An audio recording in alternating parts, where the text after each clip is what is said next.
जय हिंद दोस्तों। कैसे हैं आप सभी? होप दैट अच्छे होंगे, बढ़िया होंगे और अपनी पढ़ाई में व्यस्त होंगे। आज हम इस अपने सेशन में देखेंगे जो हमारा फर्स्ट चैप्टर है Coulomb's law and electric field, मतलब कूलाम का नियम और वैद्युत क्षेत्र, ऐसे करके जो हमारा फर्स्ट चैप्टर फिजिक्स में है, ट्वेल्थ की फिजिक्स में। तो उसमें हम अपना पहला डेरिवेशन जो है बेसिक से कूलाम का नियम, इसको समझने के अच्छे से कोशिश करेंगे, जो कि हमारे एग्जाम पॉइंट ऑफ व्यू से इम्पोर्टेंट ही नहीं बल्कि वेरी इंपॉर्टेंट है, क्योंकि ये काफ़ी बार भी पूछा जा चुका है। चांस है कि हमारे एग्जाम 2025 में भी पूछा जाए। इसमें सबसे पहले देखेंगे कूलाम का नियम होता क्या है, इसमें क्या क्या होता है, क्या क्या पढ़ना पड़ेगा, और इसके बारे में जो हमारा फोर्स होता है उसका यूनिट एंड डायमेंशन भी इसकी हम पता करेंगे अच्छे से। देखते हैं वीडियो में आगे।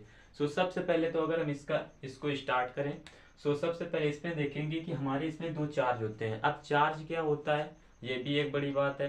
तो कोई भी हमारा पार्टिकल है, मान लो कोई भी वस्तु है, उस पे अगर हमारा मान लो वो रखी है, तो या तो हमारा पॉजिटिव चार्ज होगा, मतलब धनात्मक होगा, या तो ऋणात्मक होगा। ऋणात्मक मतलब चार्ज होता है जैसे कि उसमें इलेक्ट्रॉन है या नहीं है, तो उससे चार्ज बोलते हैं।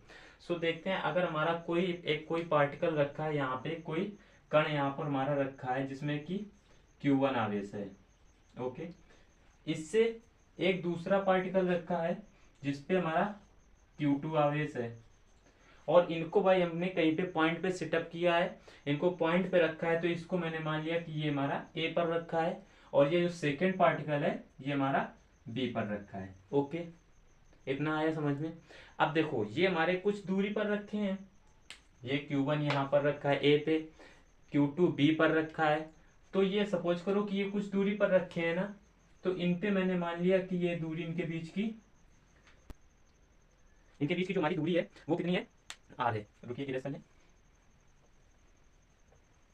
चलो आते हैं पॉइंट पे। तो इस पे जो हमारी इनके बीच की दूरी है वो कितनी है, मैंने आर मान ली। कोई दिक्कत नहीं ना,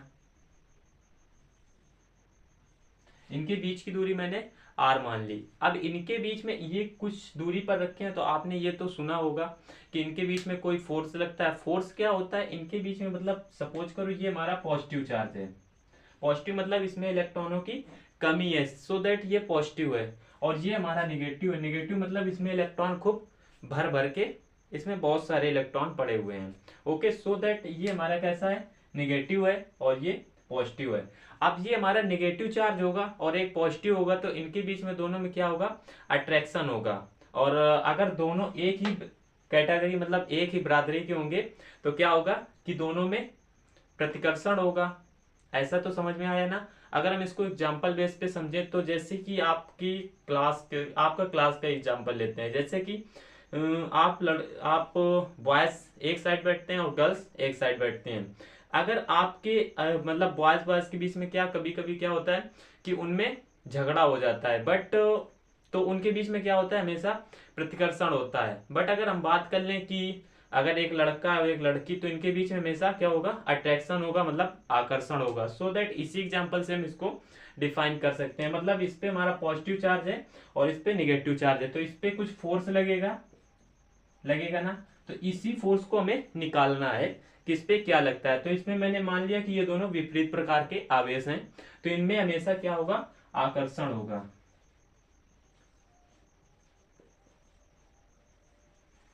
इतना तो आया समझ में, इनमें दोनों में क्या होगा, आकर्षण होगा। अब इसको हम डेरिवेशन के बेसिस पे समझें अगर हम, तो क्या करेंगे, सबसे पहले तो इस पे हमारा जो चार्ज होगा Q1 और ये Q2 होगा। ये दोनों चार्ज डायरेक्ट प्रोपोर्शनली होते हैं, मतलब डायरेक्ट समानुपाती होते हैं किसके, फोर्स के। सबसे पहले अगर हम इसकी कुछ थ्योरी बेसिस पे जो इसके पॉइंट है अगर उस पर हम डिस्कस कर लें, तो इस पे लिखेंगे, माना दो विपरीत प्रकार के आवेश, Q1 आवेश पॉइंट ए पर और Q2 आवेश पॉइंट बी पर रखा है, जिनके बीच की दूरी r है, और ये दोनों विपरीत प्रकार के आवेश हैं। जैसे कि एक में प्लस चार्ज और दूसरे में माइनस चार्ज है, ऐसा हम लिख लेंगे। और इनके बीच में दूरी r है, जिनके मध्य हमारा फोर्स लग रहा है F।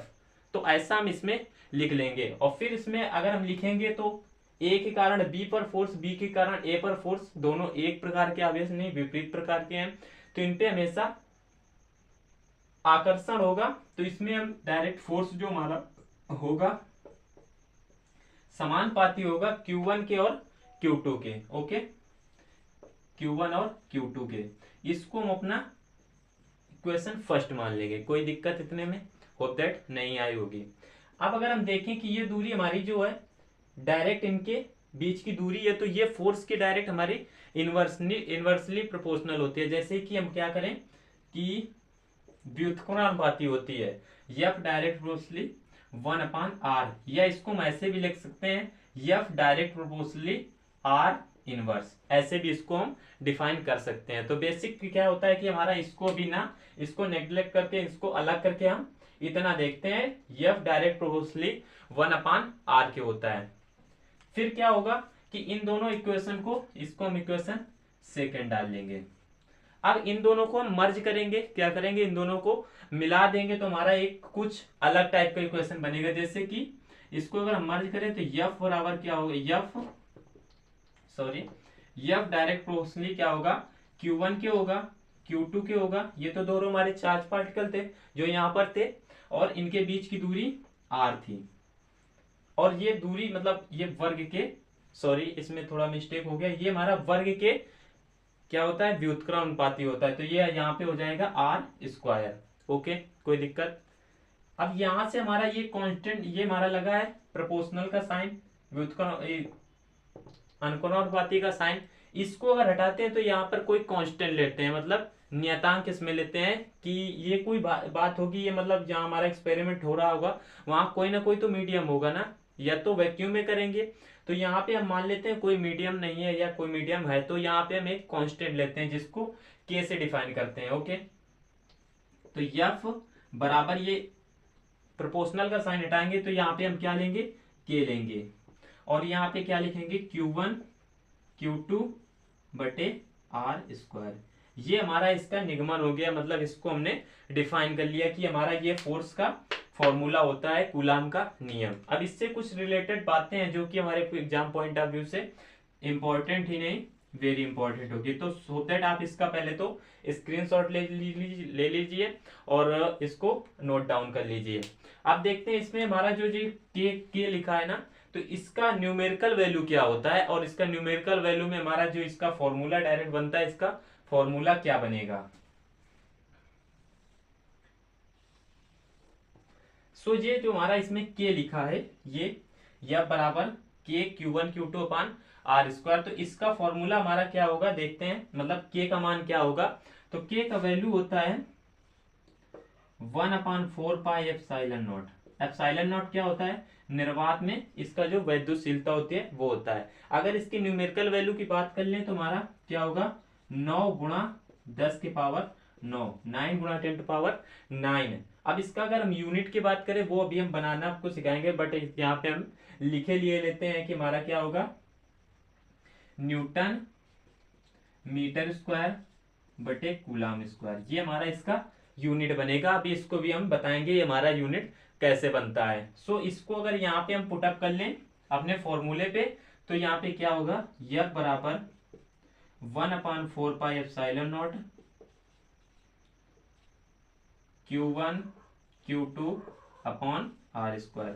ये हमारा इसका न्यूमेरिकल बेसिस पे हमारा ये फॉर्मूला बन गया, जहां पे हम इसको सवाल जब हमारे क्वेश्चन आएंगे तो उस पे हम इसको यूज करेंगे, जिससे हमारा उसका आंसर निकलेगा। ओके, अब बात आती है कि ये एप्सिलॉन नॉट क्या है, इसका मान कितना हो, एप्सिलॉन नॉट है, और ये इसको हिंदी में अगर हम बोले तो निर्वात की वैद्युशीलता बोलते हैं, जिसका मान हमारा क्या होता है, एप्सिलॉन नॉट का मान होता है 8.85 गुणा 10 टू पावर -12। ये हमारा होता है। अगर इसके हम फॉर्मूले इसकी बात कर लें, इसकी बात कर लें यूनिट की, तो इसका यूनिट होता है कूलाम स्क्वायर बटे न्यूटन मीटर स्क्वायर, इसका यूनिट होता है कूलाम स्क्वायर बटे न्यूटन मीटर स्क्वायर, इसका यूनिट होता है।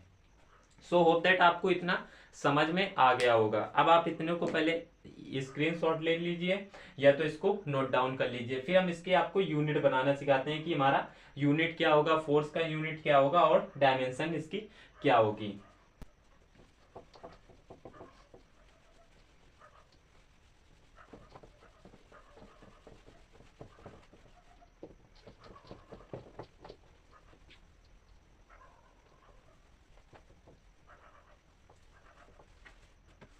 तो हमारा फॉर्मूला क्या लिखा था, F बराबर क्या था हमारा, K Q1 Q2 upon R square, ऐसे करके हमने अपना फॉर्मूला लिखा था जिसमें K की हमारी वैल्यू आई थी 9 गुणा 10⁻9, ऐसे करके इसकी वैल्यू आई थी।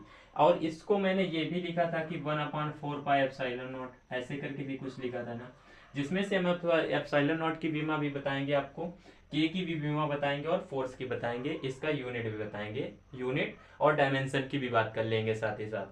तो एफ की अगर हम सबसे पहले बात कर लें, किसकी, इसकी बात कर लें विमा की, तो इसकी विमा होती है, अगर यहां से इसकी विमा निकाल लें किसकी, के की, तो के की अगर हम विमा निकालें तो इसका हमारा होता है सूत्र, मतलब के का अगर देखें तो के बराबर, ये हमारा इसका डायरेक्ट इसमें किसमें डिवाइड में, तो इधर जाएगा तो मल्टीप्लाई में हो जाएगा, मतलब फोर्स इंटू क्या होगा आर स्क्वायर, कोई दिक्कत, और बटे मतलब अपॉन, ये क्या लिखा है Q1 Q2, तो ये इसके अपॉन में आ जाएंगे Q1 और Q2, जिससे अगर हम इसको निकालें तो इसका मात्रक क्या होता है न्यूटन, ओके। और ये जो हमारी आर है तो ये हमारी दूरी है, जिसका मात्रक या यूनिट क्या होता है मीटर, और मीटर होगा तो इसमें इसके पावर 2 लगा है, जिसका क्या हो जाएगा मीटर स्क्वायर, तो मैंने इसका मीटर स्क्वायर कर लिया बटे Q1 Q2, तो ये तो हमारे चार्ज पार्टिकल है, जिसमें क्या होगा इसका मात्रक होता है कूलाम, इसका होता है कूलाम, तो इसमें 2 कूलाम मतलब कूलाम स्क्वायर हो जाएगा, जैसा कि मैंने उस पर लिखा था कि हमारा क्या हो जाएगा न्यूटन मीटर स्क्वायर पर कूलाम स्क्वायर, ये हमारा इसका हो जाएगा। अगर हम इसकी फोर्स की पहले बात, फोर्स की भी आपको तो मालूम ही होगी कि फोर्स का मात्रक होता है न्यूटन, ओके, इसका मात्रक हो जाएगा हमारा न्यूटन। अगर हम बात कर लें कि इसकी यूनिट क्या होती है, मतलब डायमेंशन क्या होती है, विमा क्या होती है, तो इसकी विमा होती है ML_T-2, ये बनती कहां से है, ये बनती है हमारी इससे बनती है, मतलब इसको यहाँ पे पुटअप करते हैं तो ये हमारा ऐसे करके बन जाता है ML_T-2, okay friend. So hope that आपको वीडियो अच्छे से समझ में आई होगी और आपने इसमें अपना अच्छे से कंसंट्रेशन भी किया होगा। सो मिलते हैं नेक्स्ट वीडियो में, तब तक के लिए जय हिंद, वंदे मातरम। अगर अभी तक आपने हमारे चैनल को सब्सक्राइब और वीडियो को लाइक नहीं किया है तो उसको कर लें, जिससे कि क्या होगा कि जो मैं नेक्स्ट वीडियो आपका अपलोड करूंगा इसमें, सो उसकी नोटिफिकेशन आपके चैनल पे मतलब आपके अकाउंट में जल्दी से जल्दी पहुंच जाएगी, जिससे आप उसको भी वॉच कर सकते हैं।